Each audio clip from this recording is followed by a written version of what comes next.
প্রিয় শিক্ষার্থীরা, আমরা আজ আলোচনা করব বাইনারি সংখ্যার যোগ নিয়ে। বাইনারি সংখ্যার যোগ খুবই সহজ একটা বিষয়, আশা করছি তোমরা খুব সহজেই বুঝতে পারবে। তো চলো কিভাবে বাইনারি সংখ্যার যোগফল নির্ণয় করতে হয় আমরা দেখি। তো প্রথমেই বাইনারি সংখ্যার যোগফল বের করতে গেলে আমরা দশমিক সংখ্যার যোগফল বের করতে গেলে যেমন আমাদের যোগ বিয়োগ গুণ ভাগ প্রক্রিয়া চিহ্নগুলো সম্পর্কে জানতে হয়, ঠিক একইভাবে বাইনারি সংখ্যার যোগফল বের করতে গেলে বাইনারি সংখ্যার যোগ টেবিল সম্পর্কে তোমাদের জানতে হবে। তো বাইনারি সংখ্যার যোগফল টেবিল আর আমাদের দশমিক সংখ্যার যোগ টেবিল খুবই কাছাকাছি মিল আছে, অনেক মিল আছে। তো চলো আমরা দেখি কি বাইনারি সংখ্যার যোগ টেবিল হলো বাইনারিতে 0 আর 0 যোগ করলে 0 হয়, বাইনারিতে 1 আর 0 যোগ করলে 1 হয়, বাইনারিতে 0 আর 1 যোগ করলেও 1 হয়, বাইনারিতে 1 আর 1 যোগ করলে 2 হয়, কিন্তু 2 মানে কত বাইনারিতে 10, সেই জন্য 10-এ 0 বসে আর হাতের 1 থাকে। 1 যোগ 1 হলো 2, কিন্তু 2 মানে বাইনারিতে হলো 10, যেহেতু 10 বাইনারি 10-এর 0 নামে হাতে 1 থাকে।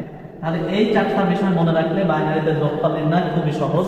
তো চলো আমরা ওই যোগ টেবিল ব্যবহার করে 1 এবং 2 যোগফলটা নির্ণয় করি। তো প্রথমে দেখতে পাচ্ছ 1 আর 1 যোগ করলে কত হয়? 2 হয়। 2 মানে কত? 10। 10-এ কত নামে? 0। 10-এ 0 নামে হাতে কত? 1। হাতের 1 আর এই 1 নিচের 1, হাতের 1 আর নিচের 1 যোগ করলে আবার 2। 2 এর সাথে 0 যোগ করলে 2 হয়। 2 মানে কত নামে? 10। 10-এ কত? 0 নামে হাতে কত? 1। ওই 1 আর এই 1 যোগ করলে 2। 2 মানে আবার 10। 10-এ 0 নামে হাতে 1। আবার এই 1 আর হাতের 1 যোগ করলে 2। 2 মানে 10-এ 0 নামে হাতে 1। আবার এই 1 আর হাতের 1 যোগ করলে 2। 2 মানে 10। 10-এ 0 নামে হাতে 1। এই 1 যোগ করলে 2 আর হাতের 1-এ 3। 3 মানে বাইনারিতে হলো 11। এই বিষয়টা মনে রাখতে হবে, বাইনারিতে 3 মানে 11। তাহলে এটাই হবে আমাদের আনসার।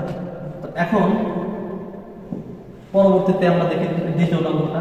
0 আর 1 যোগ করলে 1 হয়, আমাদের 0 আর 1 যোগ করলে 1। এটা 1 আর 1 যোগ করলে 2 হয়। 2 মানে 10। 10-এ 0 হাতে নামে হাতে থাকে 1। ওই 1 আর 1 যোগ করলে 2। 2 মানে 10-এ 0 নামে হাতে 1। ওই 1 আর 1 যোগ করলে 2। 2 মানে 10-এ 0 হাতে আবার 1। এই 1 আর হাতের 1 যোগ করলে 2-এ 0 নামে হাতের 1 থাকে। 1 আর 1 2 আর হাতের 1-এ 3-এ 11। 11 মানে 11 1 নামে হাতে থাকে 1। ওই 1 আর 1 10-এ 0 নামে হাতে 1। 1 আর 1 2 আর হাতের 1-এ 3। 3 মানে 11। এইভাবে আমরা বাইনারি সংখ্যার যোগফল নির্ণয় করতে পারি। তবে একটা বিষয়, বাইনারিতে দশমিক থেকে 1 থেকে 9 পর্যন্ত দশমিক সংখ্যাগুলোকে বাইনারিতে প্রকাশ করলে কত হয়, তোমরা ক্লাস 7-এ জানছো যে আমরা যদি মনে করো যে 7-এর বাইনারি বের করতে চাই, তোমরা ক্লাস 7-এ দেখছিলা যে 1 2 4 8 16 32 এইভাবে অঙ্কগুলোকে দেখে আমরা বাইনারি করতে পারি। তো এই যে 7 সংখ্যাটা কোন কোন সংখ্যা যোগ করলে 7 হয়?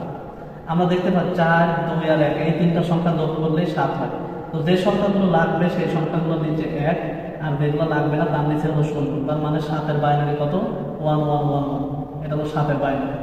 এখন যদি আমরা বলি যে 15-এর বাইনারি কত? 15-এর বাইনারি আমাদের দেখতে হবে কোনটা কোনটা যোগ করলে 15 হয়। 8 আর 4 যোগ করলে 8 4 12 13 14 15। তাহলে চারটা সংখ্যা মিলে হয় 15। যেহেতু চারটাই লাগছে সেখানে চারটাই। এরপরে যদি আমরা বলি যে 23-এর বাইনারি কত? 23 সংখ্যাটা কোনটা কোনটা মিলে হয় আমরা দেখব। 16 আর 4 20। তাহলে 16 লাগবে, 4 লাগবে, 2 লাগবে, 1 লাগবে, আর 8 লাগবে না, জন্য 8-এর এখানে 0। 23-এর বাইনারি কত? 23-এর বাইনারি হলো 1 0 1 1 1। এটা হলো 23-এর বাইনারি। তো এভাবে আমরা বাইনারি সংখ্যা বের করে নিতে পারি।